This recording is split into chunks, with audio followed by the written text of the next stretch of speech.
Jai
Jai Ram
Hare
आपण जर विठ्ठलाबरोबर बोललो तर विठ्ठल डोलेल का त्याने? नाही करणार. कारण आपण आपल्या समोरच्या माणसाजवळ बोललो तरी तो डोलत नाही. तो विटेवरती उभा आहे.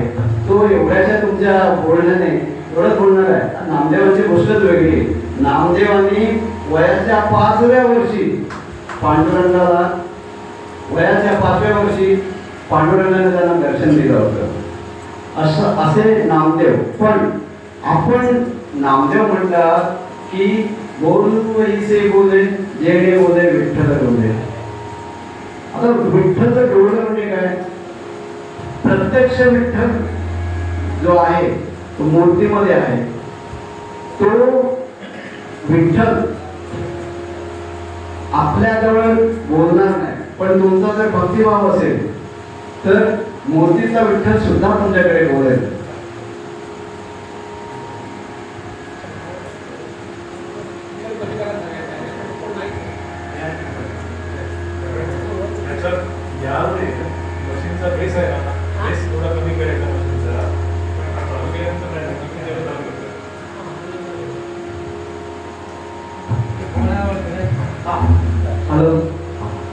तर माणसाने बोलल्यानंतर आता बघा विठ्ठल हा कुठे आहे? विठ्ठल हा देव आहे. विठ्ठल सर्वभूती आहे, सगळीकडे आहे. इथे आहे, तिथे आहे, सगळीकडे आहे. कारण आपल्याला प्रल्हादाची गोष्ट माहिती असेल. त्याला विचारलं की तुझा देव म्हणतो इकडे आहे तिकडे आहे, या खांबात सुद्धा आहे का? तर आहे सांगितलं त्यांनी. आणि खांबावर लाथ मारल्यावर तिथून नरसिंह प्रकट झाला. म्हणजे तिथे देव आहे. भूजल तेज समीर खन, भूजल तेज समीर खन, रवि शशि कासारिकी असे भरला. तिरचरंगा पुनी अवतार, तिरचरंगा पुनी अवतार, तो जगदात्मा सांगुळे गुरला.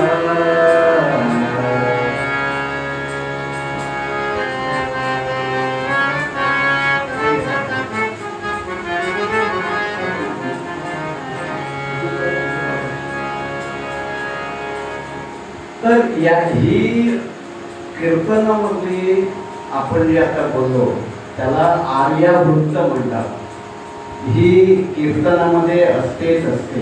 या चालीत म्हटलेला एक श्लोक म्हणण्यापेक्षा ते एक वृत्त आहे मराठीतलं. आणि ते काही खास लोकांनी लिहिलेलं असतं. त्याच्यामध्ये मात्रा, गण, मात्रा ह्या सगळ्या गोष्टींचा विचार करून ते लिहिलेलं असतं. त्याच्यामुळे ते एवढं आपल्या कानाला गोड लागतं. म्हणून त्याला आर्य म्हणतात. तर भूजल तेज समीर रवि शशि काष्ठा देखी भरला, स्थिरचर व्यापुने अवघा तो जगदात्मा दशांमुळे उरला. तो काय म्हणतो की सगळीकडे आहे. काय? सगळीकडे आहे तो. सगळीकडे सगळं अख्खं विश्व त्याने व्यापलेलं आहे. आणि एवढं असून सुद्धा तो दशांमुळे उरला. आणि जो दशांमुळे उरला तो आता विटेवर उभा आहे. तर अशी ही ईश्वराची व्याख्या आहे. आणि ज्ञानेश्वर महाराज म्हणतात की जे जे भूत ते ते मानिले भगवंत.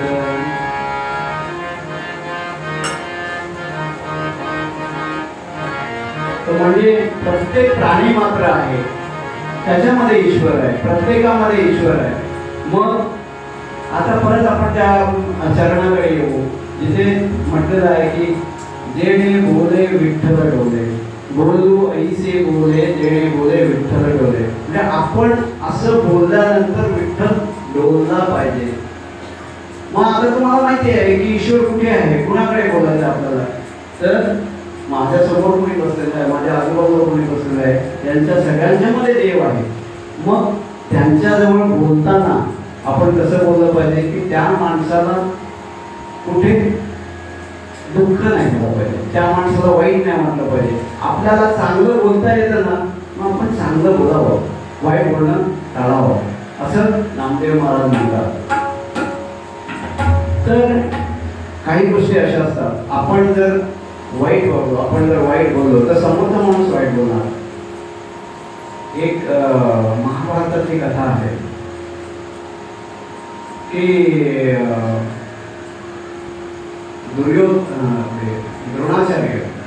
द्रोणाचार्य हे जेव्हा शिकत होते तेव्हा त्यांच्याबरोबर द्रुपद नावाचा राजपुत्र सुद्धा शिकायला गेला होता.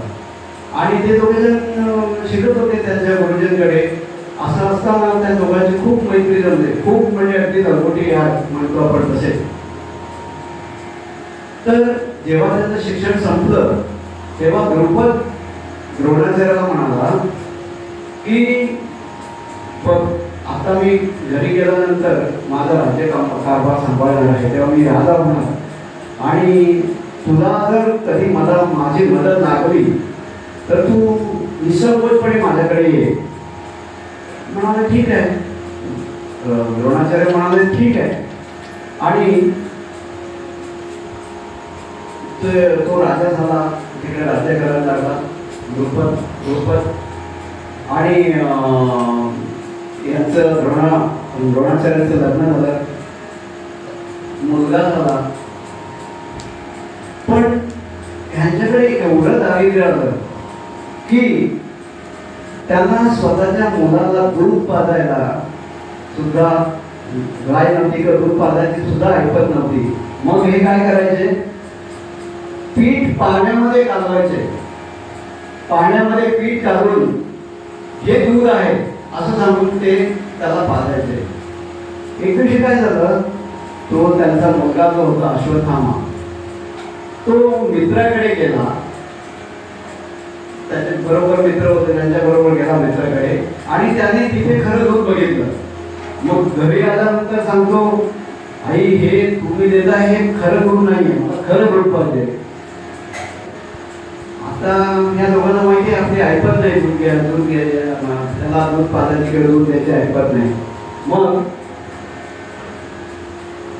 त्याची बायको त्याला म्हणते, द्रोणाचार्यांची बायको द्रोणाचार्याला म्हणते की द्रुपद पांचाल नगरीचा राजा आहे आणि तो तुमचा मित्र आहे.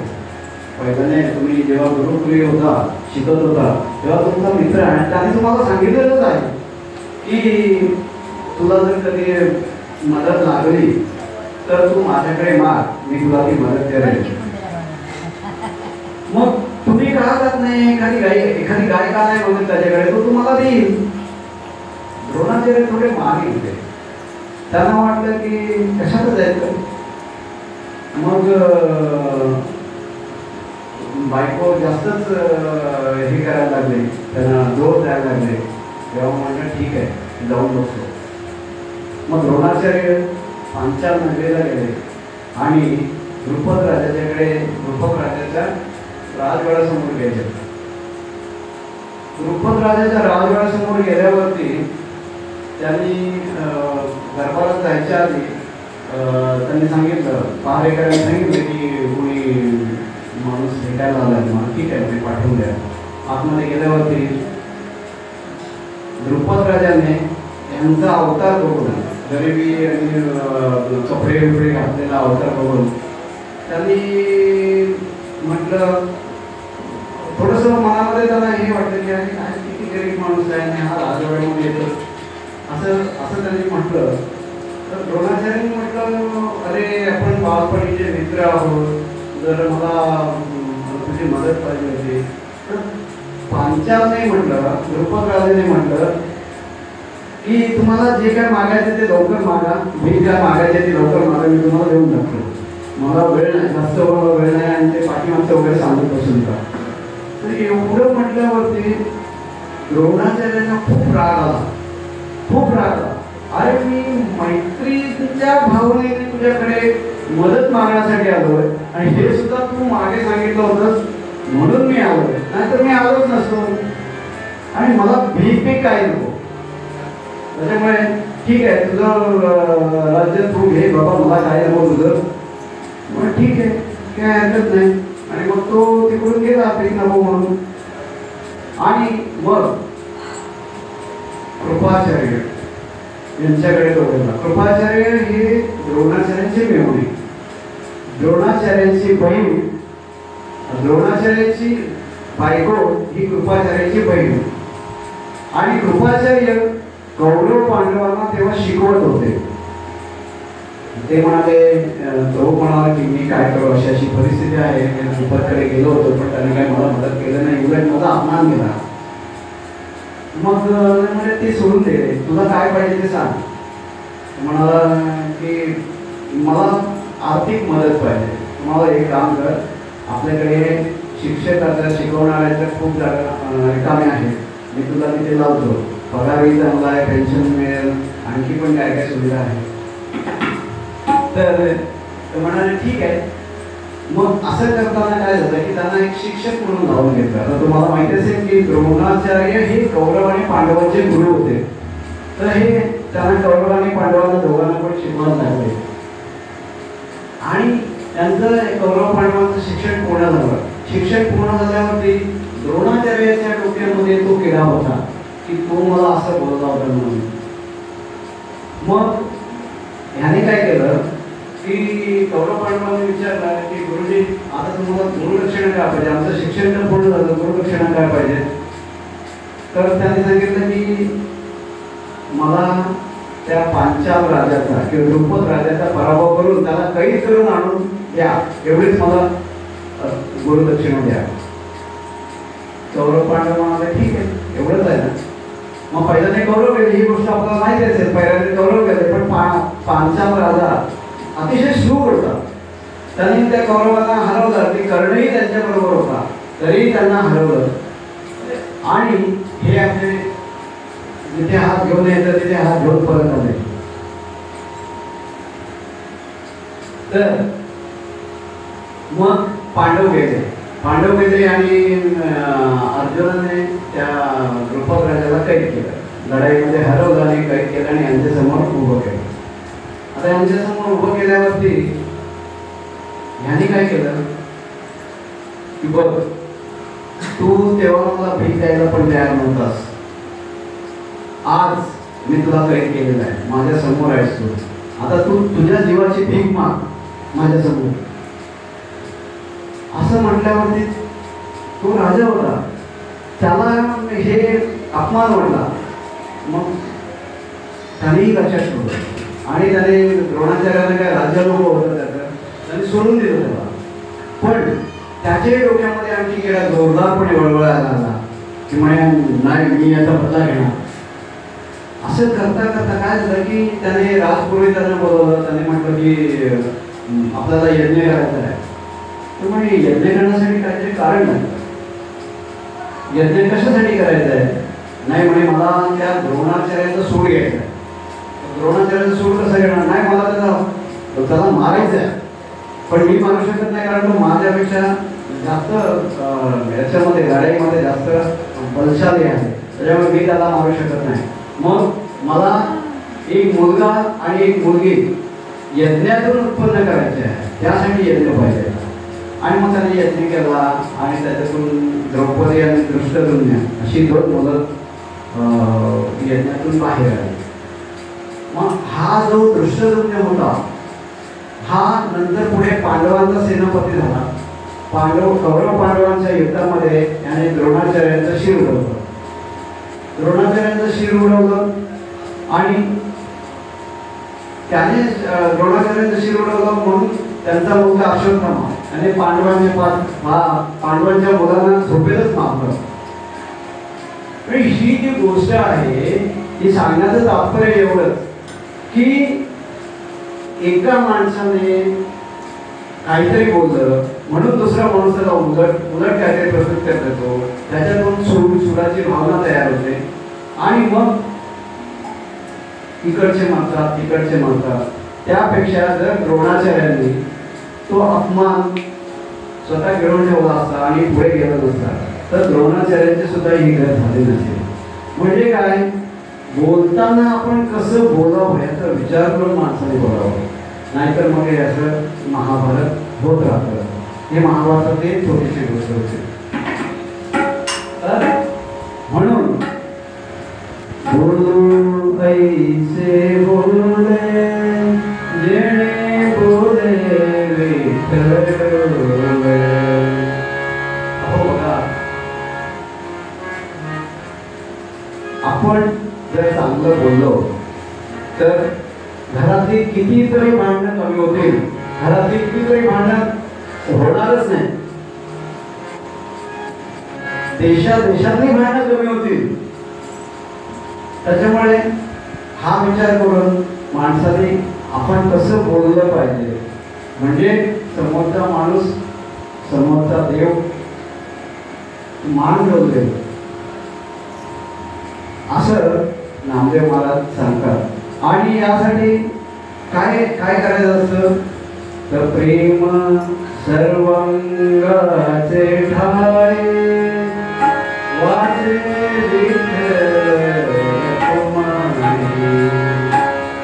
म्हणजे आपल्या बोलण्यामध्ये, आपल्या वागण्यामध्ये, सगळ्यांच्या मध्ये प्रेम असलं पाहिजे. आता बघा, तुम्ही एक नारळ पडला तर नारळातून काय येतं बरं? पाणी येतं. नारळातून पाणी येतं का? कारण नारळामध्ये पाणी भरलेलं असतं, त्याच्यामुळे नारळातून पाणी येतं. आपण घरातले उशीला जर भोग पाडलं तर त्याच्यातून काय येईल? कापूस. का कापूस येईल? कारण त्याच्यात कापूसच भरलेला आहे.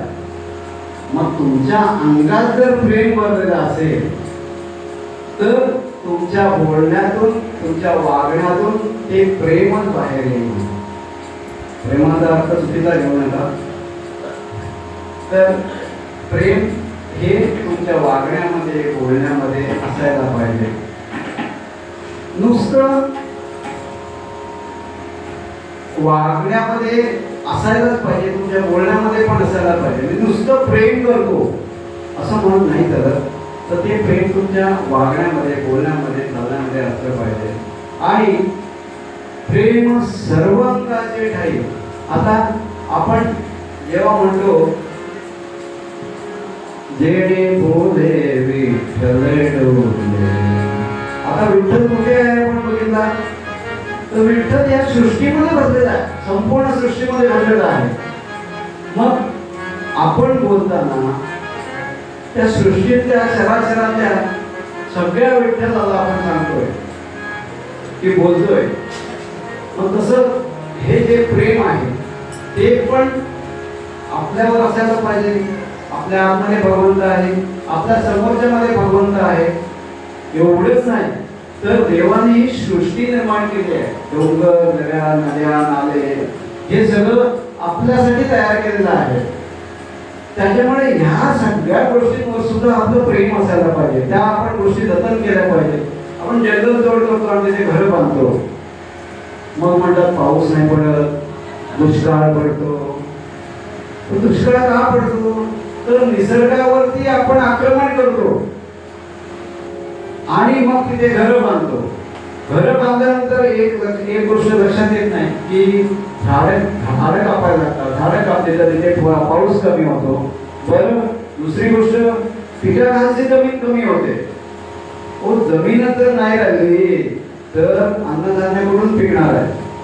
त्याच्यामुळे प्रेम सर्वांगाचे ठाई वाचे विठ्ठल रखुमाई. ह्या सगळ्या गोष्टी आहेत, ह्यांची आपण काळजी घ्यायला पाहिजे, ह्यांचं आपण जतन केलं पाहिजे. आणि त्यांच्याबद्दल आपल्याला प्रेम वाटलं पाहिजे. नाही नाही, हे माझं आहे, हे माझं आहे, सगळ्यांचं आहे. तर ते आम्ही तोडून मोडून न टाकताना ते आहे तसं ठेवलं पाहिजे. आता आपण एक साधं उदाहरण घेऊ. माझ्या आता लक्षात आलं म्हणून की कोरोनामध्ये ऑक्सिजन नाही म्हणून कितीतरी लोक मिळली. मग पण आपण ऑक्सिजन वाढायला पाहिजे म्हणून काय प्रयत्न करतो का? वडाचे पिंपळाची झाडं आपण कधी लावतो का? आपल्याकडे असलेली तोडतो, पण आपण तो कधी विचार करत नाही की बाबा आपल्याला एखादं वडाचं झाड, आपल्या गावात किती वडाची झाडं आहेत? तू या घडीला भोपाळमध्ये वडाची झाडं किती आहेत? नाही, कुणालाही माहित नाही. एखाद दुसरं कुठेतरी असेल, ते पण बायका शोधत जातात तो वटपौर्णिमेच्या दिवशी. सांगण्याचा उद्देश असा की आपण ह्या सर्व गोष्टींवरती प्रेम केलं पाहिजे. ह्या गोष्टी आपल्या आहेत, त्याचं आपण जतन केलं पाहिजे. आणि हे सगळं करताना वाचे विठ्ठल रघुमाई, हे करत असताना मुखाने परत इथे आलं, हरिमुखे म्हणा, हरिमुखे म्हणा. जसं ज्ञानेश्वरांनी सांगितलं आपल्याला हरिपाठामध्ये, हरिमुखे म्हणा पुण्याची गणना होईल करी. तसं नामदेव पण म्हणतात वाचे विठ्ठल रखुमाई, म्हणजे तुम्ही तुमचं काम करत राहा, पण वाचेन देवाचं नाव घेत राहा. जेव्हा तुम्हाला काम नसेल, जेव्हा तुम्ही काम करत नसाल, तेव्हाही देवाचं नाव घेत राहा. काम करत असाल, शक्य असेल तर तिथेही तुम्ही देवाचं नाव घेत राहा. असं या अभंगाच्या ओळीमध्ये आपल्याला नामदेव सांगतात. नाचो कीर्तनाचे रंगी, ज्ञानदीप लावू जगी. ही मूळ तर नामदेव महाराजांचं जीवन ध्येय आहे.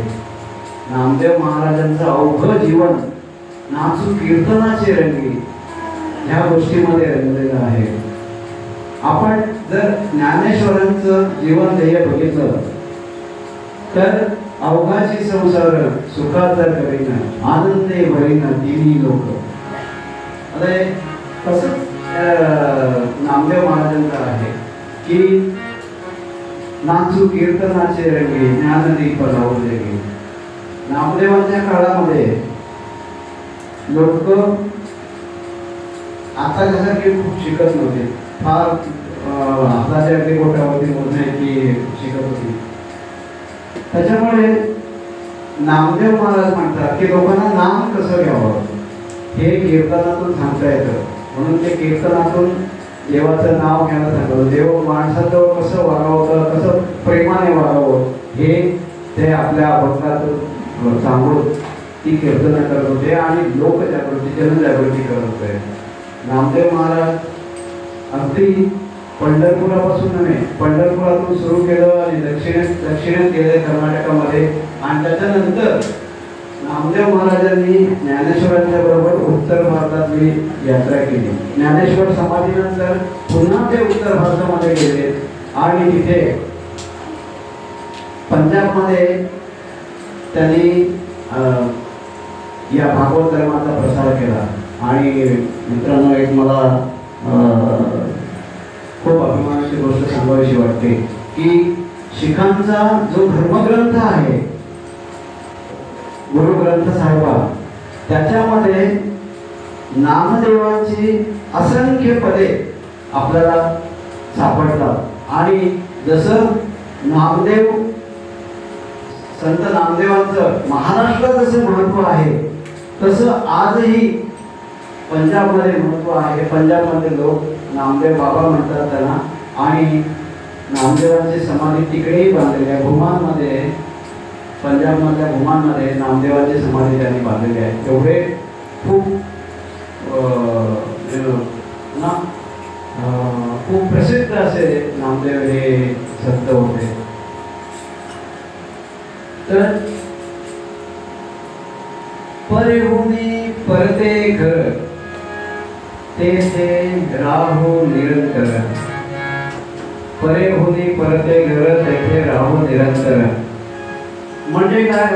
बऱ्याच वेळेला आपण अभंग म्हणतो, बऱ्याच वेळेला नाही, नेहमी म्हणतो, भजनामध्ये नेहमी अभंग म्हणतो, पण आपण कधी विचार करत नाही या अभंगाच्या या ओळीचा अर्थ काय किंवा या शब्दाचा अर्थ काय म्हणून कधी विचार करत नाही. आपण नेहमी म्हणतो परिहुनी परते घर, तेथे राहू निरंतर. परा परा ही एक वाणी आहे. आपल्या शरीरामध्ये वाणी निर्माण करणाऱ्या, वाणी म्हणजे दुकानदार नव्हे, किराणा मालाचा दुकानदार नव्हे, तर ह्या ज्या वाणी आहेत त्या 4 ठिकाणी उत्पन्न होतात आपल्या शरीरामध्ये. आपण जी पहिल्यांदा बोलतो ती वैखरी आहे. प्रभाते मनी राम चिंतित जावा, पुढे वैखरी राम आदी वदावा. वैखरी म्हणजे आपली जी जिभेवरून आपण जी बोलतो ती वाचा, त्याला वैखरी म्हणतात. त्याच्यानंतर मध्यमा येते. मध्यमा ही आपल्या कंठात असते. त्यामुळे या दोन ज्या वाचा आहेत त्या सोप्या आहेत. समजायला सांगितलं तर समजायला सोप्या आहेत. कारण आपलं तोंड बंद असतं, जीभ बंद असली तरी आपल्याला घशातून काही उच्चार करता येतात. असे उच्चार करता येतात. त्याच्यातून हे घशातून उच्चार करणारा जी वाचा आहे ती भ्रामरी प्राणायाम या गोष्टीतून तुम्हाला तसा आवाज निर्माण करता येतो. भुंग्यासारखा आवाज निर्माण करता येतो आणि तो केला जातो, म्हणून त्याला मध्यमा म्हणतात. दुसरी जी आहे ती पश्यंती. पश्यंती हे आपल्या हृदयाजवळ एक वाणीचं स्पंदन आहे, सूक्ष्म स्पंदन आहे. ते निर्माण म्हणजे जेव्हा आपण नाम घेतो, देवाचं जेव्हा आपण नाम घेतो, ते नुसतंच नाम घेण्यात काय अर्थ नाही. ते नाम आपल्या शरीरामध्ये लोणच्यासारखं मुरलं पाहिजे. ते जर मुरलं तर ह्या सगळ्या वाचा आहेत त्या आपल्याला प्राप्त होतात. वैखरी तर आहे, मध्यमा पण आपण हे करू शकतो. पण जे पश्यंती आहे तिचं जे स्पंदन आहे ते आपल्याला कळू शकतं नामाने. जर तुमचं नाम घेणं हे चालू असेल आणि नाम तुमच्या अंगामध्ये मोरत असेल तर ते पहिल्याने पश्यंतीला जातं. पश्यंती जी वाचा आहे तिथून ते स्फुरण असतं ते. आणि परावाणी ही आपल्या नाभीजवळ असते. तर तिथपर्यंत नाम जातं आणि ते नाम तिथपर्यंत गेलं तर आपल्याला ते बऱ्याच वेळेला ऐकू येत नाही, पण आपल्या आजूबाजूला जे बसलेले असतात त्याच्यातून जे तुम्ही नाम घ्या ते राम श्रीराम श्रीराम श्रीराम श्रीराम. जसं आपण परवाच्या याच्यामध्ये बघितलं की नारद जेव्हा अर्जुनाला भेटायला आले होते, बघायला आले होते, तेव्हा अर्जुनाच्या उशाजवळ गेल्यानंतर त्यांना कृष्ण कृष्ण असा आवाज यायला लागला. अर्जुनाच्या केसातून अर्जुन झोपलेला होता आणि तरीही ते नाम चालू होतं. अशा प्रकारे ते नाम घेतलं. म्हणून ह्या आपल्या ज्या वाणी आहेत त्या 4 आहेत आणि त्याच्यातल्या परावाणीचा उल्लेख करतात नामदेव. परे भूनी परते घर तेथे राहू निरंतर. म्हणजे काय, ही परावाणी आहे. नामदेव एवढे मोठे संत होते की ह्या परावाणी पर्यंत किंवा परावाणीच्याही पलीकडे त्यांचा नाम जप होता किंवा त्यांची भक्ती होती. त्याच्यामुळे ते असं बोलतात की परे भूनी परते घर तेथे राहू निरंतर. अशी परावाणी आहे. त्या परावाणीच्या पलीकडे आपण घर बांधू. जिथे भगवंत आहे तिथे घर बांधू. परे भूनी परते घर तेथे राहू निरंतर. तिथे आपण कायमच राहू. तिथनं आपल्याला कोणी उठवणार नाही, कोणी हलवणार नाही. असं जे ठिकाण आहे परावाणीच्या पलीकडे, तिथे आपण राहू शकतो. सर्व सत्ता लिहाता नाम यात केसरदाता.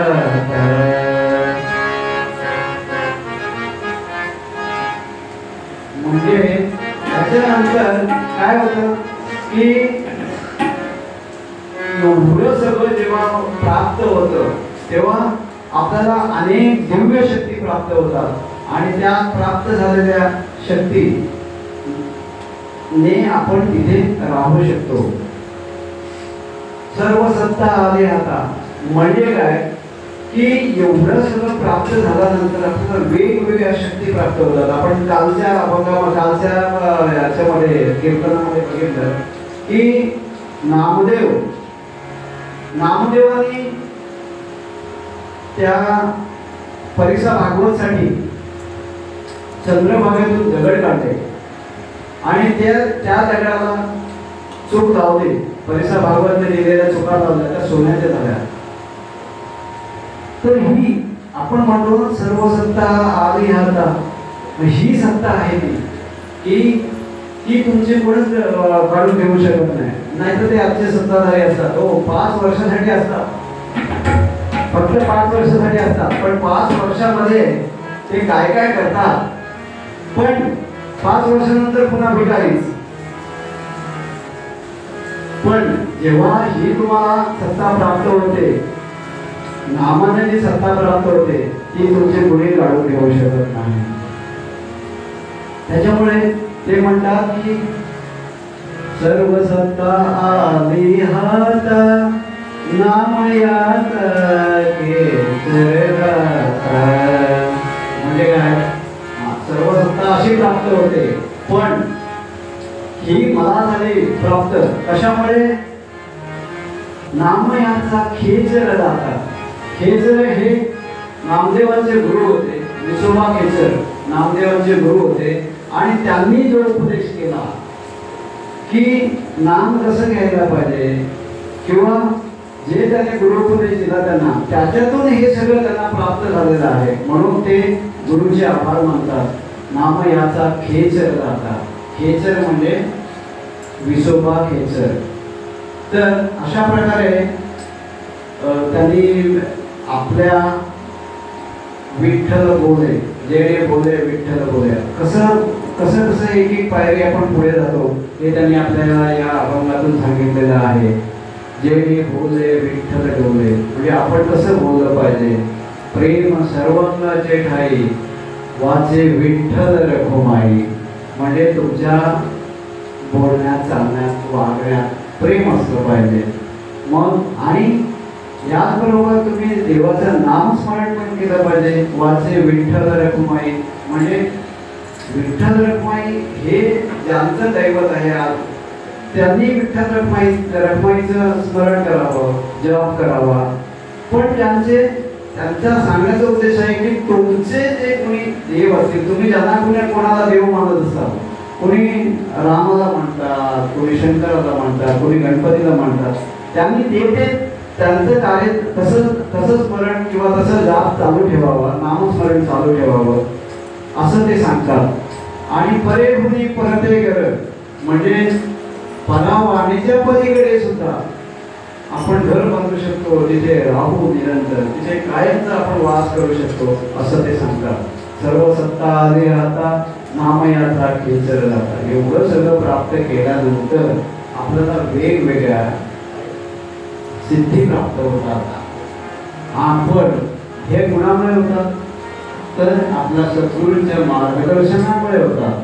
तेव्हा सद्गुरू हा करावा हेच त्यांनी सांगितलं. आणि आता आपण इथे आजचा पूर्वरंग संपवत आहोत. पूर्वरंगानंतर आपण नामदेव महाराजांना गुरुकृपा कशी झाली याचा आख्यान आपण ऐकू. तोपर्यंत आपण इथे थांबूया.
श्रद्धेप्रमाणे आपण उत्तरंगामध्ये उत्तरंग चालू होताना थोडंसं छोटंसं भजन करूया. मागच्यासारखं तुम्ही म्हणाल अशी मी आशा करतो.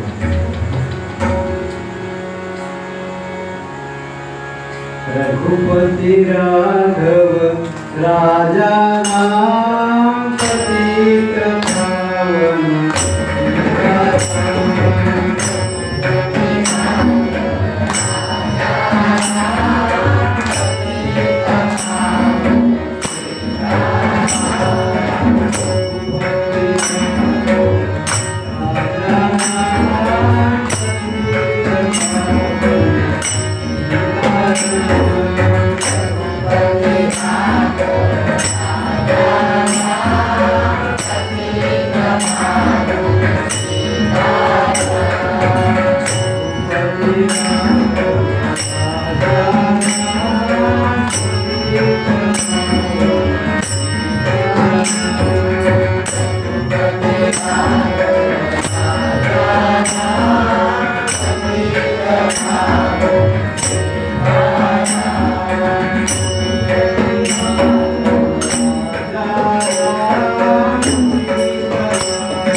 आख्यान बघणार आहोत ते नामदेवांना गुरुकृपा कसे झाली.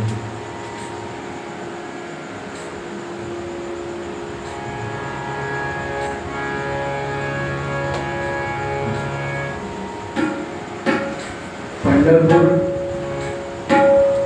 सकाळ पंढरपुरामध्ये सकाळ झालेली आहे आणि सूर्याचा लालिमा पूर्व दिशेला पसरलेला आहे. पक्षी उडतात आणि चंद्रभागेच्या तीरावरती अनेक लोक जमलेले आहेत.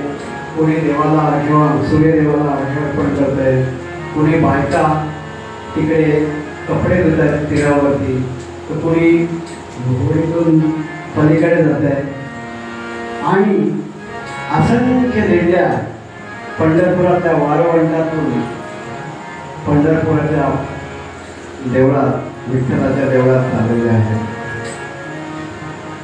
आणि तिकडे सुंदर असे काकडाचे सूर येत आहेत. पांडुरंगा प्रभात समयोपातला प्रभात समयोपातला वैष्णवांचा मेळा वैष्णवांचा मेळा प्रभात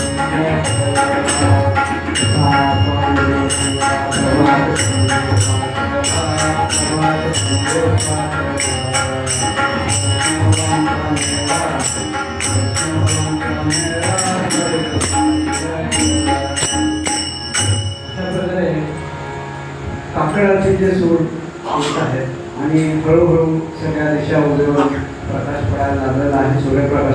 सूर्यप्रकाशाला अत्यंत आल्हाददायक सुंदर वातावरण आहे. घरोघरी पंढरपुरातल्या घरोघरी घरातल्या सुवासिनी सडा रांगोळी सडा संमार्जन करण्यामध्ये गुंतलेल्या आहेत आणि घरोघरी भजनाचे सूर ऐकू येत आहेत.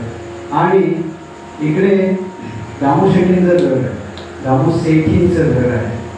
तर ते तिकडे नामदेव आहे. घर कसं आहे तर चिरेबंदी घर आहे, काळ्या दगडांचं घर आहे. बाहेर आपल्यासारखं कोकणातल्यासारखं पोटी पडवी अंगण आहे. अंगणामध्ये तुळशी वृंदावन आहे आणि या सगळ्याला एक कंपाऊंड आहे. तर त्या घरामध्ये थोडीशी लगबग त्यांच्या ओटीवरती थोडीशी लगबग चालू आहे. आणि एवढ्यात नामदेव महाराज येतात, घरातून बाहेर येतात आणि सामान्यामध्ये देवपूजेचं जे पाणी असतं ते तुळशीमध्ये ओतायला येतात. तेवढ्यात एक यात्रेकरू येतो. तो त्या त्याच्यातून घराच्या कोट असतो, त्या कोटामधून आत येतो आणि म्हणतो, महाराज बरं झालं तुम्ही इथेच भेटला, माझं जरा तुमच्याशी काम होतं. तर ते म्हणाले, बघा मी आता खूप घाईमध्ये आहे, मला आळंदीला जायच्या मी तयारीमध्ये आहे. आणि तिकडे तुम्हाला माहिती आहे का, मागे ज्ञानोबा, चोपाना, निवृत्ती आणि मुक्ताबाई हे सगळे कीर्तनासाठी आपल्या पंढरपुरात वाळवंटात आले होते. तेव्हा मी कीर्तनाला गेलो होतो आणि त्यांनी मला सांगितलं की दर 2-3 महिन्याने आपल्याकडे सत्संग असतो, संतांचा सत्संग असतो. तेव्हा आपल्याकडे तेरडोकीचे गोराकुंभार किंवा आरणभंडीचे सावतामाळी यांच्यासारखे संत येतात. आणखी बाकीचे पण खूप मोठमोठे संत आपल्याकडे येतात. ते आपल्याबरोबर नामस्मरण करतात, भजन करतात आणि काही दिवसांनी 1-2-3 दिवसांनी ते परत आपल्याला लावतात. तसं तुम्ही या, आम्हालाही बरं वाटेल असं त्यांनी सांगितलं. अहो, ज्ञानेश्वरमध्ये केवढी मोठी व्यक्ती हो, त्यांनी ज्ञानेश्वरीसारखं एक साहित्यिक लेणं आपल्यासाठी त्या माणसाने बोलवलं, मग कसं. म्हणून मी आता तिकडे जाण्याच्या घाईमध्ये आहे. तर तुम्ही मला नंतर कधीतरी भेटा. आणि इकडे त्यांच्या ओटीवरती कपडे भरण्याची लगबग चालू आहे. आणि त्याची जी पत्नी आहे राजाई, ती आत्मा नारायणा, अरे ते सगळे बांधाबांध झाले बरं का. आता नामदेवांचं नाव आहे, नारायण नाही.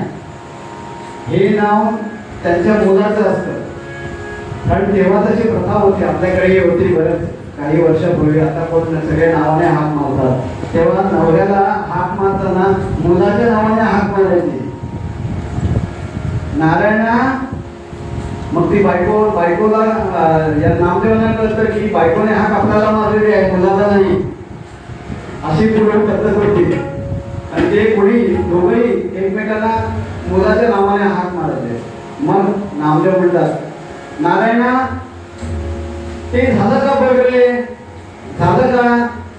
तर तिकडनं ऐकलं, नारायणा ते सगळं आपलं झालेलं आहे, बांधाबांध केलेली आहे आणि तुमची सगळी तयारी झालेली आहे. सगळं तयारी करून देतात. तेवढ्यात नामदेव परत आपल्या ओटीवर येतात. तेव्हा बघतात तर बायकोने तो जुना पितळी डबा असतो, सगळ्यांच्याकडे जुन्यातले डबे जर असतील कुणाकडे तर त्यांना माहिती असतो पितळीचा डबा असतो, उभा असतो डबा. तो डबा भरून त्यांनी लाडू दिले होते. तर ते म्हणतात, अरे नारायणा हे लाडू मला काय करायचे आहे. तर ते म्हणतात, नारायणा वाटेत चालताना का लाडू घेऊन नाही होत. असं त्यांचं दोघांचं संभाषण झालेलं होतं. आणि मग त्यांचा सतरा होता, त्याला 12 बंदी म्हणायचे, बंद असायचे, 12 बंद असायचे बांधलेले. तो असे आणखी धोतर किंवा फेटा असे जे ज्या गोष्टी लागणार आहेत त्या त्यांनी बांधून घेतल्या. राजाईने त्यांना 2-3 दिवस पुरतील एवढ्या भाकऱ्या बांधून दिल्या होत्या बरोबर. त्याच्याबरोबर तूप दिलं होतं, कारण तो त्यावेळेचा आहार होता. अशा करताना काय झालं की नामदेव महाराजांच्याकडे एक घोडा होता. त्या घोड्यावर बसून नामदेव महाराज निघाले. आता बघा, हे संत होते तर मग त्यांच्याकडे घोडा कशाला, ते का लढाई करत होते का, असे वेगवेगळे प्रश्न उत्पन्न होतात लोकांच्या मनात. पण असं आहे बघा, दामो शेट्टी हे कपड्याचे व्यापारी होते. जरी ते कपडे शिवत असते तरी ते कपडे दुसरीकडून घेऊन येत होते आणि दुसऱ्यांना शिवून देत होते. कधी कधी ते कपडे स्वतः घेऊन यायचे आणि लोकांना हवे तसे त्या कापडातून शिवून द्यायचे. मग ते आणणार, लांब लांबच्या गावातून ते आणणार कसे, तर त्यासाठी त्यांचा घोडा होता. तर नामदेवाने तो घोडा घेतला आणि त्या घोड्याने ते आळंदीला जायला निघाले. 2 दिवसांनी ते आळंदीला पोहोचले. कारण तेव्हा ते पायी गेले असते, पण तेव्हा वारी नव्हती, त्याच्यामुळे ते घोड्यावर बसून गेले. दुसऱ्या दिवशी ते तिकडे पोहोचले संध्याकाळी. आणि त्यांनी पाहिलं, कदाचित त्यांनी आळंदी पहिल्यांदाच पाहिली असेल, त्यांनी बघितलं तर संध्याकाळचं शांत इंद्रायणीचं पात्र एकदम शांत होतं. आजूबाजूच्या घरातले दिवे दिवट्या यांचं प्रतिबिंब पाण्यामध्ये पडलेलं असं अतिशय सुरेख वातावरण होतं. नामदेव महाराज त्या इंद्रायणीमध्ये गेले. इंद्रायणीच्या काठावर त्यांनी आपले हातपाय धुतले, चेहरा धुतला आणि थोडा वेळ बसले ते. आणि मग त्यांना तिथे सिद्धेश्वर नावाचं मंदिर आहे, त्या मंदिरातून भजनाचे स्वर, शंकराच्या भजनाचे स्वर ऐकू येत होते. असं सुंदर वातावरण होतं. आणि ते थोडे विश्रांती बसल्यानंतर पुन्हा आपले निघाले. कुठे जायचं होतं त्यांना? तर सिद्धपेठावर जायचं होतं, जिथे ज्ञानेश्वरांची पर्णकुटी होती. तर ज्ञानेश्वरांच्या पर्णकुटी ते जायला निघाले. तर चालत चालत चालत चालत ते चालले आणि तिकडे त्यांना भजनाचे सूर ऐकू येत होते. मग असं करता करता ते त्या पर्णकुटीजवळ आले आणि बघतात तर काय, त्यांच्या पर्णकुटी बाहेर ही गर्दी लोकांची, पण शांतपणे लोक बसलेले होते. आतमध्ये नामदेव त्याच्यातून वाट काढत काढत त्या दरवाज्यापर्यंत गेले आणि दरवाजाच्या आतमध्ये बघतात तर काय, तर त्या पर्णकुटीमध्ये एका व्यासपीठासारख्या जागेवरती ही 3 भावंड 4 भावंड बसलेली होती. निवृत्ती, ज्ञानदेव, सोपान आणि मुक्ताबाई. ज्ञानेश्वरांच्या एका बाजूला निवृत्ती नाम बसलेले होते आणि दुसऱ्या बाजूला सोपानदेव बसलेले होते. आणि ज्ञानेश्वरांचा जो पोशाख होता तोच या सगळ्यांचा तिघांचा पोशाख होता. मात्र मुक्ताई छोटी असल्यामुळे परकर पोलक, 2 वेण्या घातलेल्या होत्या आणि छानपैकी चंद्रकोर त्यांनी रेखले होते. धीर गंभीर बसलेले ज्ञानेश्वर, मोकळे केस, गळ्यापर्यंत रोवणारे केस, भगव वस्त्र, धोतर असे नेसलेले आणि पद्मासनात बसलेले ज्ञानेश्वर तिथे त्यांना दिसले. हे वाट काढत काढत त्यांच्या जवळ गेले. त्यांच्याकडे बसायला, तिथे बसायला जागा नव्हती, म्हणून जिथे जागा मिळाली तिथे ते बसले. आणि त्यांचं भजन चालू होतं. रूप पाहता लोचनी, रूप पाहता लोचनी, सुख झाले हो राजनी, सुख झाले हो राजनी, रूप पाहता लोचनी. आणि नंतर हे भजन संपल्यानंतर जयघोष झाला पंढरीनाथाच्या नावाचा. पुंडलिक वरदा हरी विठ्ठल श्री ज्ञानदेव. तर अशा प्रकारे झालं आणि सगळे लोक उठले तर सगळे एकमेकांना नमस्कार करतात. वारकऱ्यांच्या मध्ये किंवा जे भागवत धर्माचे जे लोक आहेत वारकरी, त्यांना वारकरीच म्हणतात, ते एकमेकांना पायाला हात लावून नमस्कार करतात. आणि तिथे एक गोष्ट अशी झाली की सगळे एकमेकांना नमस्कार करत होते आणि नामदेव महाराज उभे राहिले. नामदेव महाराजांना पण लोक नमस्कार करत होते, पण नामदेव महाराज मात्र कुणाला नमस्कार करत नव्हते. त्याचं कारण असं होतं की नामदेव म्हणतात, पांडुरंग माझ्या जवळ आहे, देवाचा शेजार, मला देवाचा शेजार आहे, म्हणजे मी या सगळ्यांच्या पेक्षा जरा वेगळाच आहे, विशेष आहे. त्याच्यामुळे नामदेवांनी नमस्कार घेतला त्यांचा, पण त्यांना प्रति नमस्कार कोणालाही केला नाही. आणि ही गोष्ट तिथे बसलेल्या छोट्या मुक्ताईच्या लक्षात आले की नामदेवांना अहंकार झालेला आहे की ते कोणालाही नमस्कार करत नाही, प्रति नमस्कार करत नाही.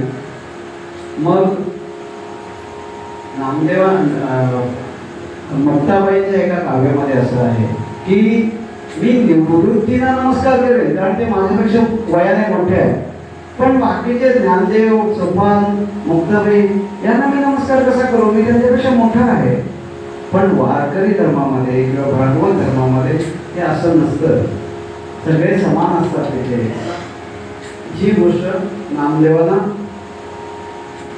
पचली नाही. मग मुक्ताई तिथे बसलेल्या गोरोबा काकांना म्हणाले, काका आता आपण, तुम्ही म्हणे मडकी कच्ची की पक्की हे कसं ठरवता, मडकी कच्ची की पक्की हे कसं ठरवता. तर म्हणे काय नाही, त्याच्यामध्ये आमच्याकडे थापी असते, थापटणं असतं, ते थापटणं मारतो आम्ही त्याच्यावरती, ज्याच्यावर थापटणं मारलं की टणकन असा आवाज येतो, टणकन आवाज आला की म्हणायचं हे मडकं व्यवस्थित भाजलेलं आहे, पक्क आहे.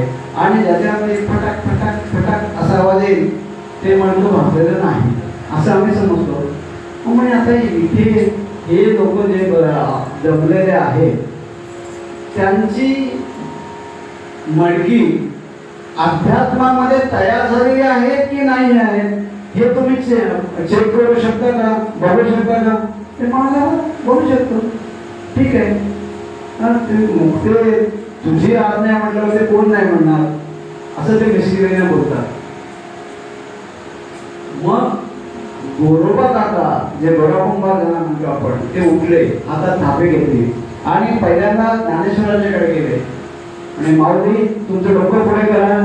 त्यांनी पुढे केलं, त्यांनी थापी त्यांच्या डोळ्यावर हळूच पण मारली, डोक्यावरती कपाळावरती हळू मारली. तर त्याच्यातून आवाज आला, टणकन आवाज आला, पांडुरंग पांडुरंग असा आवाज त्या डोक्यातून आला. ते म्हणाले, निवृत्ती दादा तुम्ही तुमचं डोकं पुढे करा. त्याने डोकं पुढे केलं, त्यांचा पण त्यांनी मारला तर आवाज आला, पांडुरंग पांडुरंग. असं करता करता त्यांनी सगळे जे लोक सगळे जमलेले होते त्या सगळ्यांच्या डोक्यावरती मारलं. आणि नंतर नामदेवांची पाळी आली. नामदेवांची पाळी आल्यावरती ते म्हणाले, माझ्या डोक्याला हात नाही लावायचा, माझ्या ताबे नाही मारायचे. तर सगळे लोक हसायला लागले, ते संत मंडळी जे होते ते हसायला लागले. तर नामदेवांना राग आला, आम्ही लोक असं का करतात, कारण माझ्याकडे देव आहे, देव माझा मित्र आहे आणि मला तो भेटतो, मी त्याच्याशी बोलतो, मग हे अजून कशाला माझे डोकं हे करायला पाहिजे, तपसायला पाहिजे. म्हणून नामदेवांना राग येतो आणि नामदेव तरा उठून त्या भजनातून उठून निघाले. भजन सोडून निघाले असे, भजन सोडून निघाले असे, संत पार्वती निघाले कसे.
आपल्या घोडीवर टांग टाकली आणि थेट पंढरपुरात गेले.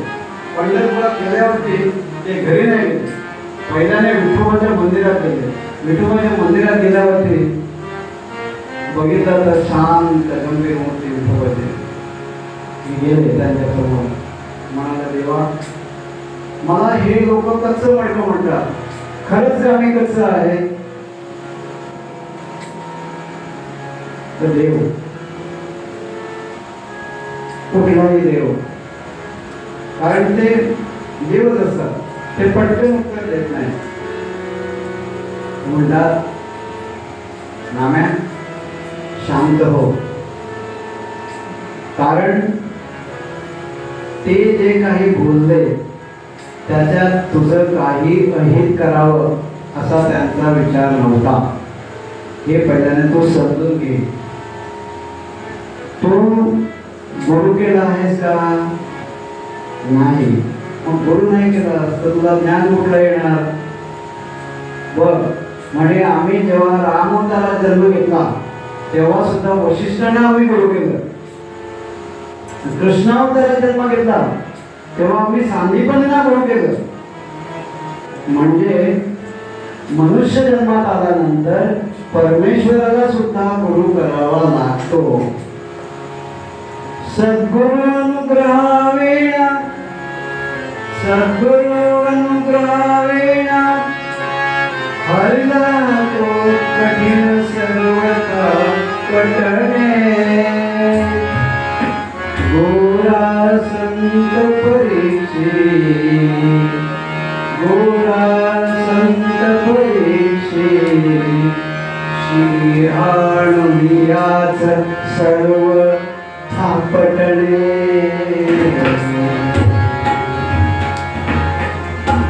तर त्यांनी सांगितलं की अरे गुरुशिवाय ज्ञान नाही. मी ठीक आहे, मी भेटलो तुला, त्याचं कारण काही असेल, कदाचित पूर्वजन्मीचं तुझं पुण्य असेल, त्यामुळे मी तुला भेटलो. आणि थोडस विषयांतर होतं की आपण जेव्हा बघतो की नामदेवाला 5व्या वर्षी विठ्ठल भेटला किंवा पांडुरंग भेटला, तर ते 5 वर्षात तो जन्माला आल्यापासून त्याने केलेल्या कर्माचं फळ नव्हतं.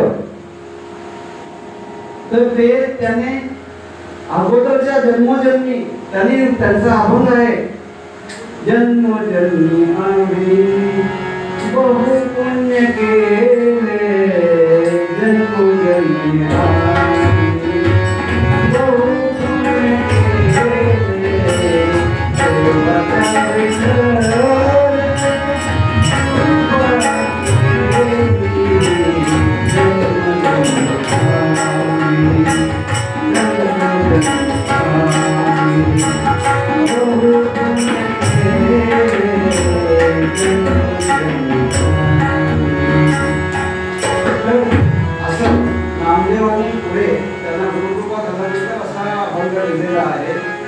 जन्मोजन्मी आम्ही बहुपुण्य केले, तेव्हा त्या विठ्ठले कृपा केली म्हणून तो आम्हाला भेटला.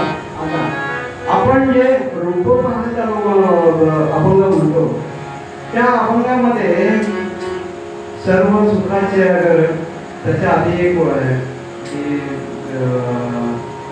सर्व सुकृताची बहुत सुकृताची जोडी म्हणून विठ्ठल या ओळी. या ओळीचा आपण अर्थ कधी बघितला नाही, पण त्या ओळीचा अर्थ असा आहे की आमच्या पूर्वजन्मामध्ये कितीतरी पूर्वजन्मामध्ये आम्ही पुण्य करत करत ते जोडत आलो, म्हणून या जन्मात आम्हाला विठ्ठल भेटला. आणि हा अभंग ज्यांचा नामदेव महाराजांचा आहे, जन्मोजन्मी आम्ही बहुपुण्य केले, याच ओळीचा भानुदास जे आपण एकनाथांचे परवा काल एकनाथांचं जे चरित्र पाहिलं, त्या एकनाथांचे पणजोबा होते, त्यांचाही याच बरोबर याच ओळीचा अभंग आहे, जन्मोजन्मी आम्ही बहुपुण्य केले. पुढच्या ओळी मात्र वेगवेगळ्या आहेत.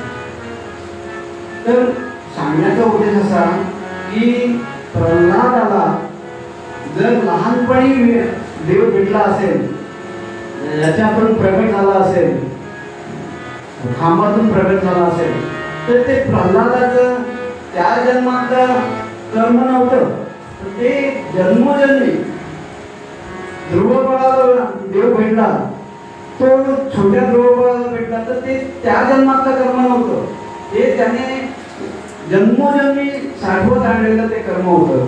त्याच्यामुळे असं त्यांना देव भेटलेला होता. तसंच नामदेवांचं होतं. तर मग काय म्हणत, मग देवा मी आता काय करू, पांडुरंगाला विचारतो नामदेव की देवा मी आता काय करू. मग तो म्हणे तुझ्या डोक्यातला राग शांत कर, तो व्यर्थ आहे, आणि औंढ्या नागनाथला जा, असाच औंढ्या नागनाथला जा, तिथे सद्गुरू तुझे वाट बघतायत. आणि मग नामाने काय केलं, नामे घरी गेलाच नाही, नामाने परत त्या घोड्यावरती नामे बसला आणि थेट औंढ्या नागनाथ नावाचं एक शिवतीर्थ आहे, जिथे आपण म्हणतो ना की शंकराची 12 ज्योतिर्लिंग आहे, तशा प्रकारचं एक औंढ्यानाथचं ज्योतिर्लिंग आहे. तिथे ते गेले, तिथे ते सद्गुरू त्याची वाट पाहत होते. मग नामदेवाला एक तर राग, डोक्यामध्ये राग होता. ठीक आहे म्हणजे देवा मी जातो, आणि नामदेव इकडे औंढ्या नागनाथला जायला निघाला. आणि जाता जाता औंढ्या नागनाथला जाता रस्त्यामध्ये त्या औंढ्या नागनाथाच्या मंदिराजवळ, मोठ्या मंदिराजवळ नामदेव आले. जेव्हा शंकराची मंदिरं जिथे कुठे असतात, त्या मंदिराच्या आसपास नेहमीच छोटी छोटी शिवमंदिरं असतात. तर तशा प्रकारे तिथे आजूबाजूला काही छोटी शिवमंदिरं होती. जे मुख्य मंदिर होतं ते वेगळं होतं. जर आपण तिथे जर गेला आणि या गोष्टीबद्दल विचारलं तर आपल्याला बरेचसे लोक त्याबद्दल माहिती देतात की ते मंदिर कुठलं होतं. त्या मंदिरामध्ये गेल्यानंतर त्या मंदिराच्या जवळ नामदेव महाराज गेले आणि म्हणतात की ठीक आहे ना, मंदिरात जायच्या आधी आपण जरा काहीतरी पोटात टाकून घेऊया. एक तर डोक्यात राग आहे आणि भुकेची आग पण पडलेली आहे. मग तिथे एक वडाचं झाड होतं, त्या झाडाखाली नामदेव बसले. नामदेवांच्या बरोबर पाण्याचा तुंबा होता एक, म्हणजे पहिला ते एक पिशवी असते, त्या पिशवीला बोचं लावता येते किंवा बांधता येते, ती पिशवी होती, त्याच्यामध्ये पाणी होतं आणि भाकरी त्यांच्या पत्नीने भाकऱ्या बांधून दिल्या होत्या. तर त्या रुमालामध्ये बांधलेल्या भाकऱ्या काढल्या, आता जेवायच्या रुमालामध्ये बांधलेल्या भाकऱ्या काढल्या त्यांनी, आणि त्याच्यातल्या 2च काढल्या भाकऱ्या आपल्या दुसऱ्या रुमालावरती काढल्या. आणि पाण्याचा जो तुंबा होता तो उघडून पाणी प्यायला लागले. तेवढ्यात असं झालं, एक कुत्रा आला आणि त्या कुत्र्याने त्या 2 भाकऱ्यांनी एक भाकरी पडवून दिली. आधीच डोक्यामध्ये राग होता, भयंकर राग होता. मग यांनी बघितलं तर एवढा राग आला, अजून त्यांचा राग अनावर झाला. त्यांनी दगड घेतला आणि त्या कुत्र्याला मारणार आणि म्हणतात झाले ना, सोडून दिलं. एक भाकरी होती, ती सुकी भाकरी कशी तरी खाल्ली, तोपही काढलं नाही, खाल्ली आणि परत बांधले ते सगळं आणि पाणी पिलं. आणि ते आता जवळ मंदिर आहे, त्या मंदिरामध्ये निघाले. त्या मंदिरामध्ये निघाले, ते छोट्या मंदिरामध्ये गेले आणि छोटंसं मंदिर होतं, त्या मंदिरामध्ये गेले. बघितलं आतमध्ये, तर आतमध्ये अंधार होता. एकतर ते बाहेरून उन्हातून आले होते, त्याच्यामुळे पटकन त्यांना असं सगळं काय दिसत नव्हतं. पण कुठेतरी आतमध्ये मंदिराच्या गाभाऱ्यामध्ये एक समई देवताना दिसली. मनात म्हणत होते की इथेच मला सद्गुरू भेटणार आहे. माझे सद्गुरू कसे असतील, छान जटा वगैरे असतील, भगवे वस्त्र परिधान केलेलं असेल, दाढी असेल आणि ध्यानस्थ बसलेले असतील, अशी कल्पना रंगवत नामदेव येत होते. तेवढ्यात ते गाभाऱ्यामध्ये आले. गाभाऱ्यामध्ये एक समई चालू होती, पेटलेली होती आणि बाजूला एक झरोका होता, खिडकी होती, त्या खिडकीतून हवा येत होती आणि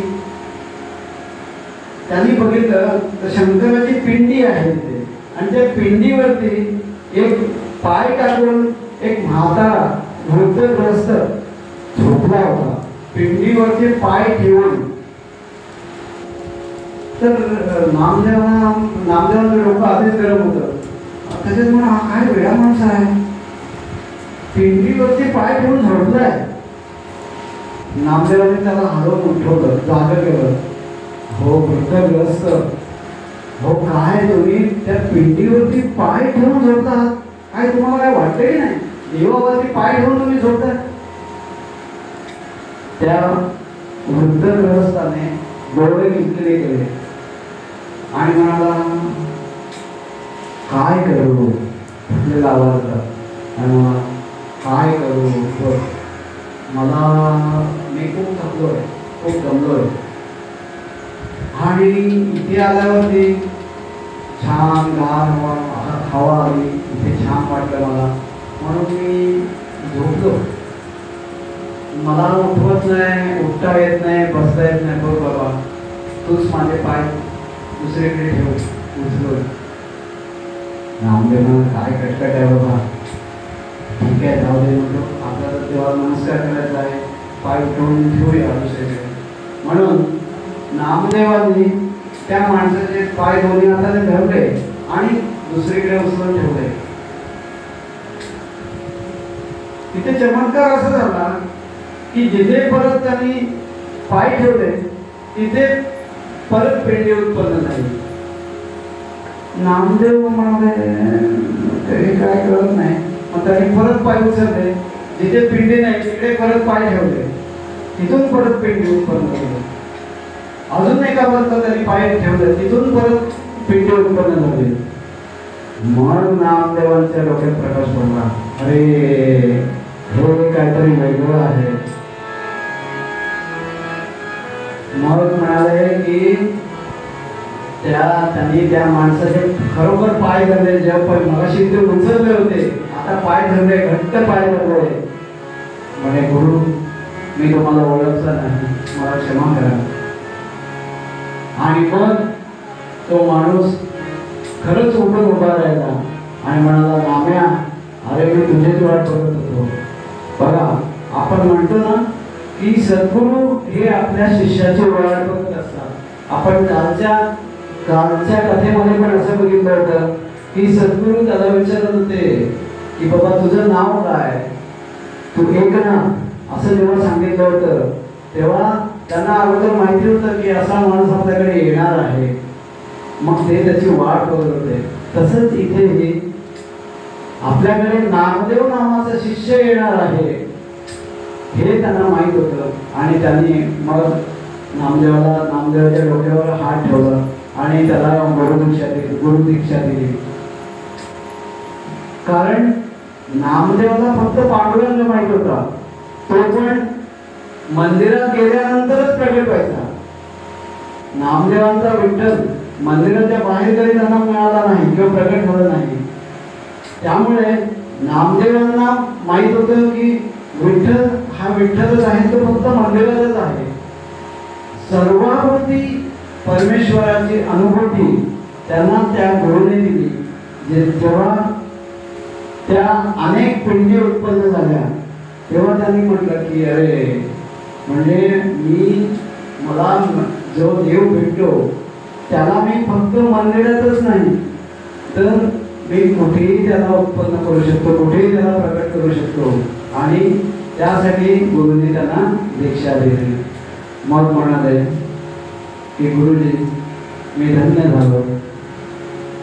मग ते अभंग लिहितात, सद्गुरु नायके पूर्ण कृपा केली, जवळ तुडाविले माझी मद, जवळ तुडाविले माझी मद, सद्गुरु नायके पूर्ण कृपा केली, सद्गुरु पूर्ण कृपा वस्तुरागले माझी मत वस्तुरागले माझी मत सद्गुरु नायके पूर्ण कृपा सद्गुरु नायके पूर्ण कृपा सद्गुरु नायके पूर्ण कृपा. अशा प्रकारे नामदेवांना सद्गुरूंची दीक्षा मिळाली. मला थोडीशी या गोष्टीबद्दल थोडंसं अधिक सांगायचं आहे की आपल्याकडे पहिल्याने गणपती सांगितले जातात ते कॅलेंडरमध्ये जसं चित्र आहे तसे चित्र सांगितलं जातं. आणि या गोष्टीबद्दलची एक गंमत अशी आहे की आपल्या गावामध्ये इथे बाजूला राहणारे कुडाळकर आहेत, शशिकांत कुडाळकर होते, तर ते अशा मूर्ती बनवायच्या. तुम्ही कॅलेंडर दिला की त्या कॅलेंडरमधल्या मूर्ती असायच्या त्या बनवायच्या. एकदा त्यांनी हिरण्यकश्यपू आणि नरसिंह असं चित्र बनवलं होतं. तेव्हा एका कुठल्या तरी घरामध्ये हे पिंडीवरती पाय असलेल्या विसोबाचं चित्र अजून मला आठवत आहे की कुणाच्या तरी घरामध्ये होते. घर कोणाचं मला आठवत नाही, पण घरामध्ये होते हे मला आठवत आहे. आणि तेव्हापासून ही गोष्ट कुठेतरी माझ्या मेंदूच्या पाठीमागे ती अशी होत होती. म्हणलं हे कधी माहिती पडेल आपल्याला, तर ते या प्रसंगातून मला माहीत पडलं. तर आजचा आपला या गोष्टीतून माहिती पडलं. आणि नामदेवराय मग तिथनं गुरूंचा प्रसाद घेऊन, गुरूंची आज्ञा घेऊन पंढरपुरामध्ये आले. पांडुरंगाला भेटले आणि पांडुरंगाला सांगितलं की पांडुरंगा, आमचं ज्ञानेश्वरांचं आणि माझं जे तीर्थावळी करण्याचं जे काम आम्ही योजलेलं होतं त्या कामासाठी आम्ही आता जातोय. पांडुरंग म्हणतो, देवा देवा म्हणजे नामदेवा, देवा तू जा, आम्हाला तुझा विरह होईलच, पण तू ज्या महान कार्यासाठी जातोयस ते जा आणि ज्या आजच्या मरगळ आलेल्या समाजामध्ये चैतन्य निर्माण कर. आणि नामदेव तीर्थाटनासाठी गेले आणि ते पंजाबपर्यंत गेले आणि आपल्या भागवत धर्माचे पताका त्यांनी पंजाबपर्यंत फडकवले. आता हे संतांचं जे साहित्य आहे हा परिस आहे आणि तो परिस आपल्या सगळ्यांच्या मनाला स्पर्श करून आपले सगळ्यांचे मन भक्तीच्या सुवर्ण आपल्या मनामध्ये तयार करून एवढी सदिच्छा व्यक्त करून देवाच्या ठिकाणी प्रार्थना करून आजचा आपला उत्तरंग मी संपवतो.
कीर्तनाचा तिसरा दिवस आणि उद्या एक शेवटचा दिवस आहे. तेव्हा काल्याचं कीर्तन आहे. इथे मला कीर्तन करण्याची मंडळाने त्या सगळ्या लोकांनी मला अगदी नौखा कीर्तनकार असून सुद्धा संधी दिली त्याबद्दल मी मंडळाचे खूप खूप आभारी आहे. आणि माझ्याबरोबर असलेले प्रसाद भिडे दादा आणि राकेश रुपेश दादा या दोघांनी उत्तम साथ दिल्यामुळे हा कार्यक्रम रंगला. तर त्या दोघांचे मी आभार मानतो. पण त्यांचं जर सहकार्य नसतं तर एवढी रंगत आली नसती.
Hare